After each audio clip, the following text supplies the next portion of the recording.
Kom ons lees saam. Daarom spoor ek julle aan, ek wat terwille van julle 'n gevangene is, om so te leef dat julle die roeping waarmee julle geroep is, waardig is, deur mekaar met volkome nederigheid en saggeaardheid en met geduld en liefde te verdra, en lê julle daarop toe om die eenheid wat die Gees bewerk te bewaar deur die band van vrede. Een liggaam en een Gees, soos julle ook deur julle roeping tot een hoop geroep is. Een Here, een geloof, een doop en een God en Vader van almal, wat oor almal en deur almal en in almal is. Maar aan elkeen van ons is genadegawe geskenk, soos Christus het uitgedeel het, en daarom staan dit toe hy opgevaar het na bo, het hy kruisgevangenes weggevoer, het hy gawes aan die mense gegee. En dan gaan dit so verder om te praat oor die gawes, en dit voleindig in die beeld wat sê, Christus is die hoof en julle is die liggaam. Uit die hoof groei die liggaam, die verskillende liggaamsdele pas met mekaar en elkeen vervul sy funksie. As jy aan die begin van Efesiërs 4 kyk, dan sien jy dat die hoofwerkwoord in hierdie gedeelte is, lê julle daarop toe om so te leef dat julle die roeping waarmee julle geroep is, waardig is. So om te leef, waardig julle roeping. Dis die hoofsin wat ons kry in hierdie gedeelte. Nou, baie keer as ons gelowiges hierdie woorde hoor, lê julle daarop toe om te leef volgens julle roeping, of ons kan teruggaan na 'n teks soos Romeine 12 toe, wat sê, julle moet julle hele lewe as 'n heilige offer vir die Here leef. Is eintlik dieselfde soort van rigtinggewer vir die volgende van die teks wat kom. Vir die next van die teks. Dis seker wat my brein gedink het. Vir die volgende van die teks wat kom, dan dink mense al, jy weet, okay, die Here sê vir my hier, ek moet so leef dat ek die roeping waarmee ek geroep is, waardig is. En dis dit. So ek kleer die prentjie in. En ek verstaan wat die Here hier sê, dat ek moet net leef waardig aan my roeping. So dit beteken ek daag op, ek doen 'n paar goed, eintlik maar soos ek hierdie beeld wil inkleer, is hoe ek hierdie roeping vir my waardig ag. Maar wat ons moet raak sien in hierdie gedeelte, en ons gaan nou 'n bietjie dieper daarop ingaan, is dat dit wat volg op hierdie opdrag, lewe waardig julle roeping, kom ons formuleer hierdie opdrag so, want dis wat in die Grieks staan, om te leef waardig julle roeping. Lewe waardig julle roeping word opgevolg met 'n klomp wat ons noem komplementêre infinitiewe. Nou wat 'n komplementêre infinitief beteken is, die werkwoord se betekenis is nie volledig voor jy die komplementêre infinitiewe aan hom toevoeg nie. So ons kan sê, jong, ek weet hoe om waardig my roeping te leef, en jy dink jou eie goed hieroor uit, en jy kan die punt heeltemal mis, jy kan die Here heeltemal verkeerd hoor. Want die Here sê in hierdie gedeelte, leef waardig julle roeping, en dan, daai om waardig jou roeping te leef is onvoltooid. Dis wat jy moet sien. Dis 'n onvoltooide stelling.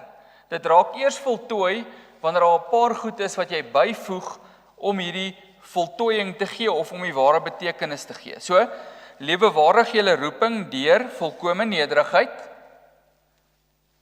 En jy moet nou begryp hier, om waardig jou roeping te leef, as jy een van hierdie goed wegvat, dan leef jy nie meer waardig jou roeping. Om waardig jou roeping te leef, moet jy al hierdie goed doen. Dis wat die Here sê. So, om waardig jou roeping te leef, moet jy volkome nederigheid leef. Jy moet in totale saggeaardheid, jy moet met geduld, hoe moeilik is daai een?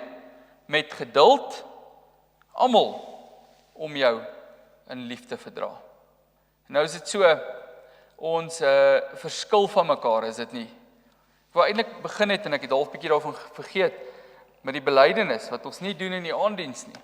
Ek glo in God die Vader, ek glo in Jesus Christus, ek glo in die Heilige Gees. Ek dink dis die enigste ding wat ons almal met mekaar in gemeen het. Ons is so verskillend, nê? En ons het soveel verskillende goeters wat ons na die tafel te kan bring wat wonderlik is. Maar saam met daardie goeters het ons ook geite. Soveel verskillende geite, voorkeure, afkeure, verwagtinge. Elkeen van ons gekoppel aan ons individuele persoonlikheid. Maar ons is een in ons geloof. Dis wat ons in eenheid het, nê. is ons geloof. En nou sê die Here vir ons, om waardig hierdie roeping te leef, moet julle daarop toelê om die eenheid wat die Gees bewerk het te bewaar. En dis waarop ons wil fokus vanaand. Volgende week as die Here se wil is, kom Jandrey weer vir julle preek. En daarna, dan kan ons aangaan met hierdie gedeelte. Maar aan die kern vir my waardiging julle roeping, voor ons nog nederig kan wees, voor ons nog saggeaard kan wees, voor ons in geduld mekaar in liefde verdra, moet ons eers strewe na die eenheid wat die Here tussen ons smee. Want as ons strewe na die eenheid wat die Here ons tussen ons smee, dan sal ons sien, okay, maar die nodige bestanddele vir hierdie eenheid is dat ek nederigheid sal hê. Nie net nederigheid nie, hier staan volkome nederigheid. En dis wat die sintaksis in die Grieks ook vir ons leer, dis half 'n oordrewe vorm van nederigheid.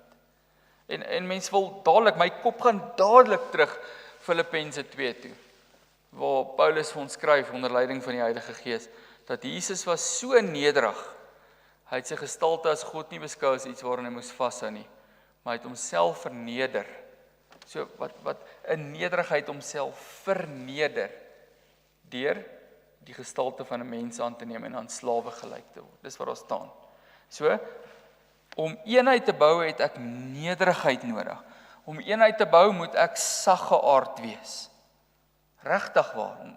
Vir ons almal om in ons verskillende persoonlikhede met mekaar eenheid te bou, gaan al baie saggeaardheid geverg word. En dan met geduld. Wie van julle het nie partykeer geduld nodig met my nie? Nee, en vice versa. Ons het geduld nodig met mekaar, soos die Here in sy liefde geduldig is met ons. En dan mekaar in liefde te verdra. So kom ons praat vanaand oor hierdie eenheid. Want hierdie teksgedeelte is in sy wese 'n oproep tot eenheid. En nou moet jy net hoor waarmee ons weggetrek het vanaand. Dis dat om ooreenkomstig jou roeping te leef in hierdie lewe is eenheid aan die kern van die dinge wat jy moet soek. Dis nie iets wat jy kan negotiate nie, dis nie iets waaroor jy met die Here kan onderhandel nie, dis nie iets wat jy kan sê, ag Here, weet jy, dis te moeilik, het u gesien wat die GKSA se situasie is, eenheid is nie moontlik nie. Dis nie iets wat die Here vir ons los om self oor te besluit nie, sê, as jy ooreenkomstig jou roeping wil handel, dan sal jy jou beywer vir eenheid met medegelowiges. OK, ons gaan nou daarby kom, maar julle moet ook besef, eenheid beteken nie eendersheid nie, en dis die mooiheid daarvan, nee. Eenheid is ook in diversiteit, maar kom ons kom by hierdie eenheid. Vers 3 gee die Here vir ons hierdie oproep om die eenheid wat die Gees mee te bewaar. Die woord in die oorspronklike taal terio beteken bewaar, maar dit beteken letterlik om 'n wagter te wees, nee. So as jy nou, ons is baie keer ontevrede met die wag wat ons hier aangestel het voor die hek. Want 'n ou dink as jy 'n wag aanstel, dan staan 'n wag voor 'n hek en niemand kan by daai hek inkom sonder dat die wag dit gesien het of toegelaat het of dan afgekeer het en daai persoon uitgehou het nie. As een van julle ooit 'n wag by julle huis sou aanstel wat ek nooit hoop nodig sou wees nie, dan sou jy verwag dat daai wag hou alle ongewenste elemente buite jou huis. Dit mag nie inkom nie. So sê die Here in hierdie woord terio, om wag te hou beteken letterlik dat jy voor die hek van jou hart as 'n beginpunt, jou geloof en jou geloofsgemeenskap staan onder leiding van die Gees en sê, ek hou wag. Niks wat die eenheid wil beskadig sal hier kan inkom nie. Nee. En nou moet ons dink, hoeveel keer kom ons, kan ek Engels gebruik om te sê, hoeveel keer kontradikte ons presies dit wat ons geroep word hier, wanneer ons oopmaak vir kinderstories, wanneer ons oopmaak vir fluisterberades oor mense se dinge en hulle lewens, wanneer ons eie voorkeure, afkeure, neigings, giere, kan ons dit geite noem, want partykeer is dit doodeenvoudig net geite, so groot plek gee in ons lewe, dat dit afbreek maak in die eenheid wat die Here tussen ons mee. So hy sê, jy moet wag hou, jy moet 'n wagter wees, wat sê, ek sal nie hierdie inlaat nie, as my sondigheid my daartoe wil trek om te sê, maar ek wou hierdie, en ek wou daai, en ek dink so, en ek dink daai, of hier's 'n lekker kinderstorie oor hierdie of daardie persoon, dan maak ek die deure toe. Sê hierdie sal nie inkom in my lewe nie. Want dit maak skade in die eenheid. Ek is 'n wag vir die Here voor die hekke wat die eenheid bewaar. So hierdie wandel waardig julle roeping en die partisipiums waarop volg, nederigheid, sagheid, aardheid, geduld, liefde en 'n beskerming van die eenheid, is iets wat die Here vir ons vra, vestig jou aandag daarop. Dis iets wat die Here vir jou duidelik maak in hierdie gedeelte, jy jou op moet fokus. En dis bewys in die woord. Die woord wat gebruik word vir lê jou daarop toe is die woord spodazo in die Grieks. En dit beteken dat jy werklik waarop iets jou volkome fokus sal plaas. So wandel waardig julle roeping deur julle daarop toe te lê. Maar daai toelê is nie net okay, ek sal daaraan dink of okay, dit sal deel van my gedagtes wees nie, maar dit sal binne my fokus leef, is wat die Here sê. So fokus daarop dat jy aangestel word as 'n wagter wat die eenheid moet bewaar, maar nie net as 'n wagter nie, as 'n spanspeler wat binne die eenheid ook leef en die Here verheerlik daarin hoe jy die eenheid soek. Daar's intensiteit in hierdie eerste opdrag, lê julle daarop toe. Die vertaling daar wat ook kan vertaal is julle lewensroeping waarin julle moet wandel, doen alles moontlik vir, is wat die Here daar sê. Hy sê, of nog vertalingsmoontlikhede is, wees vurig vir, doen jou beste om, sit alles wat jy kan in, om te bewaar of wag te hou oor die eenheid in Jesus Christus. En as ons hierdie goed hoor, dan kan ons nog nie sê, in aggenome dat ons lewensroeping nie voltooi is nie, dat die Here sulke intensiewe woorde gebruik, soos wees vurig voor, doen jou beste, doen alles wat jy kan, half die Afrikaanse spreekwoordelikheid, werk jou vingers stompies daarvoor om eenheid te bewaar, dan kan ons toch nie by 'n plek uitkom, waar ons ooit in ons lewe sit en dink, ek hoef nie die eenheid van die Here te soek nie. Ek hoef nie te werk vir die eenheid, ek hoef nie die eenheid te bewaar nie. Dis deel van ons identiteit. Dis nie bloot deel van iets wat die Here vir jou sê om te doen nie. Dis deel van wie die Here jou maak om te wees. En dis wat ons moet verstaan. En dis die hartseer waarheid vir die misleiding waarin soveel mense leef. Geliefdes, as jy die woord van die Here lees, is daar dood eenvoudig nie so iets soos kerklose Christendom nie. Die Bybel het nie ruimte daarvoor nie, maak nie plek daarvoor nie. Die Here maak ons deel van die eenheid waar ons saamkom om as sy eenheid van eiendom hom te verheerlik. Dis vir ons baie belangrik in hierdie gedeelte, hoe belangrik, of duidelik, hoe belangrik eenheid vir God is. Dis iets waarvoor sy kerk hard moet werk, op die regte manier, en is wat in die kern van ons wese staan. Want eenheid is op die einde van die dag deel van God se meestersplan vir ons lewe. Nou, is dit ook nou al so, ek weet nie of julle agterkom nie, maar dit is nou Mei, Junie, Julie, nog 3 maande, dan is ek 2 jaar al alleen predikant van hierdie gemeente. So julle is ook seker al nou moeg vir my selfe stories oor en oor, nee. Maar dit is so wonderlik, die Efesiërs boek, die klem wat dit lê op wie ek en jy is. As ons sê eenheid is deel van God se meestersplan en die rede hoekom ek hierdie dinge sê is omdat ek so baie hierdie aanhaal, maar dit is so belangrik. So ons doen dit weer. Efesiërs 1 begin met voor die grondlegging van die aarde het God julle uitverkies om heilig en onberispelik voor hom te wees. Dis aan die kern van wie jy is. Die Here skep jou om naby hom te wees in 'n verhouding met hom, dis hy heilig en onberispelik. Vir die grondlegging van die aarde het hy jou bestem om in hierdie soort lewe te leef, 'n lewe wat saam met hom leef. Maar is dit net saam met hom? Nee. Hoor wat sê Efesiërs 10, en sy doel met alles is om alles onder een hoof te verenig, naamlik onder die hoofskap van Jesus Christus. Onder die hoofskap van Jesus Christus leef die kerk as liggaam. En dan kan jy sê, maar hoe verduidelik ons hierdie hoofskap van Jesus? En dis wat ons hier in Efesiërs 4 en eintlik in Efesiërs 3 en in Korintiërs ook sien. Dat Christus is die hoof en uit hom groei die liggaam. Die verskillende liggaamsdele of ledemate pas by mekaar en elkeen vervul sy funksie. Elkeen van hierdie ledemate soek die eenheid, want voor die grondlegging van die aarde is ons uitverkies om in Jesus Christus een te word. Nou raak die oproep van eenheid nie meer 'n koud kliniese ding waarna ons toe moet beweeg nie, maar 'n karaktertrek, 'n identiteitstrek waarin ons leef. Want die Here maak ons een, al is ons anders. Dis deel van die Here se meesterplan, dat hy verskillende mense saamroep, om saam deel te wees aan sy volk. Ons sien in Efesiërs 2, dat Paulus skryf, hy die middelmuur van skeiding afgebreek, en ons het nou die dag daaroor gepraat, julle sal onthou. Die middelmuur van skeiding in die Ou Testamentiese tempel was 'n muur waar die mense wat buite die volk van Israel is, mag nie daar verby gegaan het nie. Al het iemand dalk deur die Torah, wat die woord van die Here, of eintlik die Tenach, die groter beeld, die Tenach is die Torah, die Neviim en die Ketubim, wat nog nie eintlik in 'n versameling daai tyd was nie, maar goed geleer was in die tempels. Al het iemand dalk tot bekering gekom, was hy nog steeds nie toegelaat in die tempel as hy 'n Filistyn of 'n Assiriër of 'n Babiloniër was nie. Daar's 'n middelmuur van skeiding. Ons het alleen reg tot God. Nou jong, ek weet nou nie van julle nie, maar ek dink partykeer dan bou ons ook nog so 'n muur. En ons besluit om die Here vir onsself te hou. Sê ek het alleen reg tot God. Gaan hom nie met jou deel nie. Ek het alleen reg tot die genadegawes wat my gegee het. Ek sal besluit wanneer doen ek wat en hoe doen ek wat. Ek het alleen reg tot die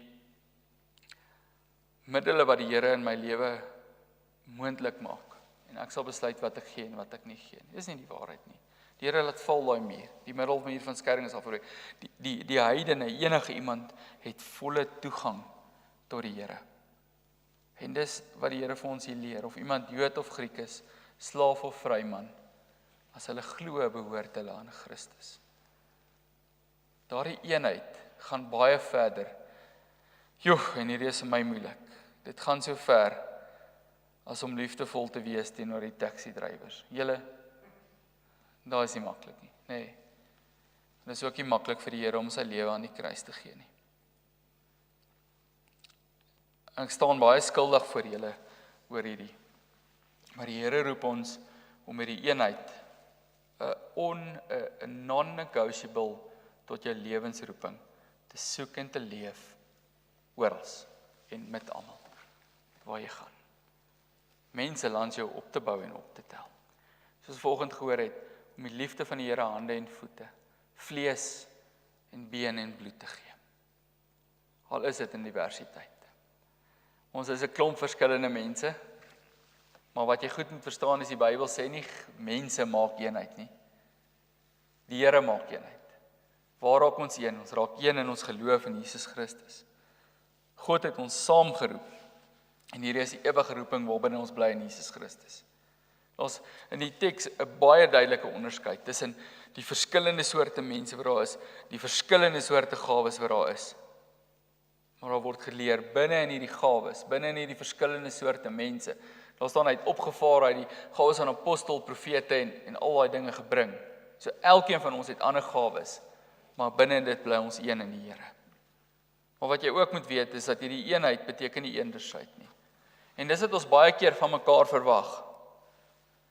Om eenheid te kan bewerk, verwag ek dat jy jou moet streef na eendersheid met my. Konformeer asseblief met hoe ek goed sien, hoe ek goed wil doen, wat my voorkeure en afkeure is en wat my verwagtinge van jou is. Dis nie soek na eenheid wanneer ons gesindheid so is nie. Konformasie is nie soek na eenheid nie. Die kerk is nie McDonald's nie. Dis nie oral geel, rooi en die cheeseburger probeer dieselfde nie. Dis verskillend. Dis juis binne die diversiteit wat die Here vir ons gee. Is ons anders. Dis nie eendersheid nie. Dis om in die eenheid van die Here te leef in sy goedheid en om daarvoor te eer. En daarom sê die Here vir ons, lewe in eenheid. Jesus se sterwe verseker ons dat ons wat in hom glo, en jy kan maar gaan lees in Romeine 6 of Galasiërs 2, saam met hom sterf. Ons sterf saam met hom na ons ou lewe en ons staan saam met hom in 'n nuwe lewe op. En in hierdie nuwe lewe is dit juist die lewe waar ons hoor as die Here vir ons sê, strewe daarna om die roeping wat jy van God ontvang het na te streef. En hierdie roeping is nie voltooid sonder eenheid nie. So, sterf aan die ou self, sterf na jou eie trots, sterf na jou eie voorkeure, sterf na die belangrikheid in jou eie oë Sterf na die, solank ek op die troon sit, is dit okay met ander mense. Sterf na al hierdie dinge. En leef in die nuutheid van die Here wat ons leer, om in hom te leef en uit hom te leef. En die Here wat ons leer, as julle mekaar se voete nie was nie, dan kom julle nie na, of leef julle nie in wat ek vir julle geleer het nie. Ekskuus, ek het te vinnig gegaan.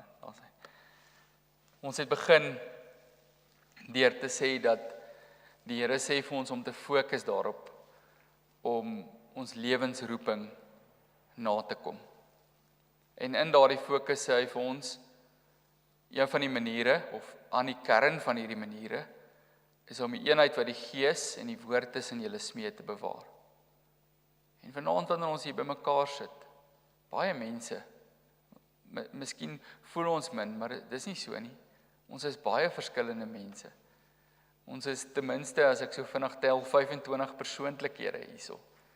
En binne elkeen van hierdie persoonlikhede is al baie voorkeure en afkeure. Binne elkeen van hierdie persoonlikhede is al baie karaktertrekke wat van mekaar verskil. So ons is hier baie mense, maar een liggaam, is wat die Here vir ons sê. Baie lewens, maar een Here, is waartoe die Here ons roep. Baie gewoontes en praktyke, maar een doel en roeping, is wat die Here vir ons sê. Ons doel en roeping het ons in gemeen met mekaar. En daarom gaan ons huis toe, en ons gaan hierdie week in die wete ons staan saam in sy genade. Ons leef saam as sy kerk. Ons hoop saam op sy koninkryk. Ons gaan saam vorentoe in eenheid. En oor alles in ons lewe, oor wat ons moet doen, wat ons moet dink, wat ons moet wees, oor alles staan daar een hoof, Jesus Christus, aan wie die eer behoort, nou en tot in ewigheid. Wat ons in eenheid saambind en sê, my geliefde disippels, gaan leef as 'n eenheid, gaan soek intentioneel eenheid, want dit is jou lewensroeping. Dat jy die mense rondom jou saam met jou sal vat, dat jy die mense rondom jou sal bedien met die gawes wat ek jou gee, dat jy die mense rondom jou sal trek in die kring van Jesus se mense in. Dis wie ons moet wees. En dis wat ons soek as eenheidsmense. Kom ons bid saam. Here, ons is sonder U individueel.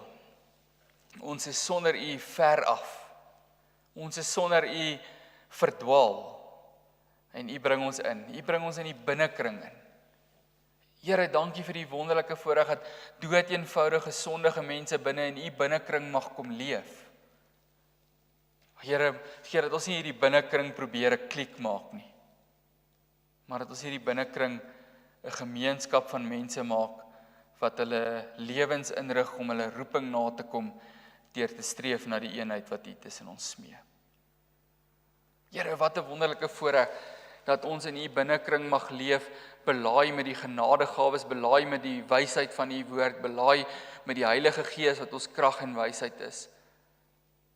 Dat ons mag leef met U woord as 'n lamp vir ons voete, as 'n lig vir ons lewenspad. Help ons om ons eie voorkeure en afkeure, ons eie geite en giere te kruisig en te soek na wat eenheid bewerk tussen ons. Al is ons so verskillend van mekaar, al is ons soveel persoonlikhede, soveel voorkeure en afkeure, is ons een in U.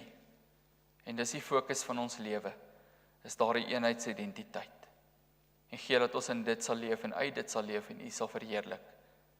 Deur die groot maak en die groei van presies dit. Maar vir dit om te gebeur, moet ons onsself opoffer, ons kruis opneem en U volg in alles wat ons doen. En ons bid, Here, deur die woord en die Gees, maak dit vir ons moontlik in Jesus se naam. Amen.